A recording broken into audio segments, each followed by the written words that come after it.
The symbol of a heart with a crown on top appears throughout a variety of cultures. In Ireland, there's the claddagh. In Denmark, they have their heart-shaped spice boxes. And the Scottish, well, they invented the Luckenbooth.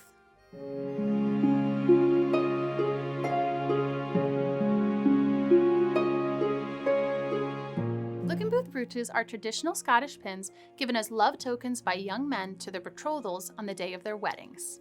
These brooches were traditionally an emblem of both love and protection.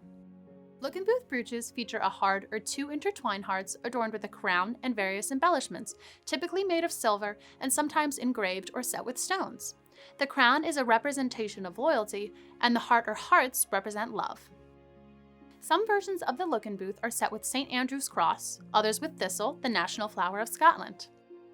With two hearts, they will either be side by side, one inside the second, or slightly overlapping. The gems that decorated these brooches range from inexpensive glass paste gems to garnets or precious stones. Since early medieval times, brooches were a classic status symbol and a common personal adornment in Scotland. First and foremost, this brooch was a love token. However, the Scots also believed the Luckenbooth brought about positive fortune and prevented harm. The brooch was traditionally considered a good luck charm that protected the wearer against the evil eye. In addition to being wedding gifts, these brooches were commonly worn by expectant mothers to lessen the pain during childbirth and by nursing mothers to help their milk flow. This was best achieved by pinning the brooch to the woman's petticoat near the left thigh. Luckenbooth brooches were also commonly passed along to newborn babies to protect them from harm, such as witches stealing their milk or fairies kidnapping them. For this reason, they've also been known as witches' heart brooches. Now, speaking of names, the term Luckenbooth comes from the Scottish phrase meaning lockable stall. It refers to the small, merchant-owned locked booths on the Royal Mile near St. Giles Cathedral in Edinburgh. These Luckenbooths, used by silversmiths and tradesmen, were where Luckenbooth brooches were first sold and gained popularity. It's been told that soldiers who marched down the Royal Mile from Edinburgh Castle to head off to war would often buy their sweethearts a Luckenbooth to keep with them until they returned home and were once again reunited. The Luckenbooth brooch with the heart and crown of Scotland was also romantically linked to Mary Stuart, Queen of Scots, who ruled Scotland from 1542 to 1567 and was beheaded in 1587 by Queen Elizabeth I, also her first cousin. Supposedly, Mary's Luckenbooth was an engagement gift she received from the Dauphin of France, her first husband. Another story has it that she gave one to her second husband and first cousin, Lord Darnley. Luckenbooth brooches designed with two intertwined hearts are recognized as resembling the letter M, which reinforces this connection to tragic Mary. Was Mary's the first Luckenbooth? No.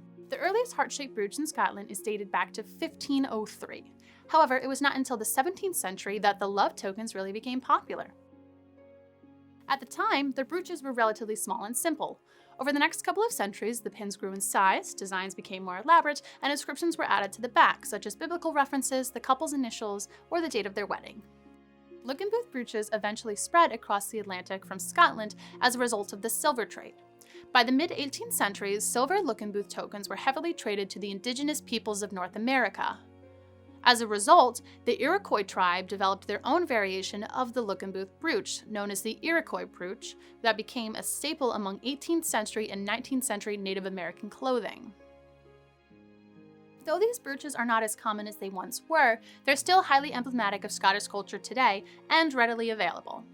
Tourist shops throughout Scotland sell mass-produced versions, and some fine jewelry companies continue to work with silversmiths to produce new, modern Luckenbooths, as well as designs based on the traditional classic style.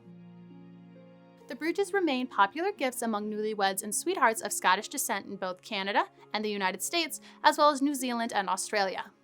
Gifting Luckenbooths remains common among couples today, and many women possess brooches that were passed down to them from their grandparents or their sweethearts' grandparents.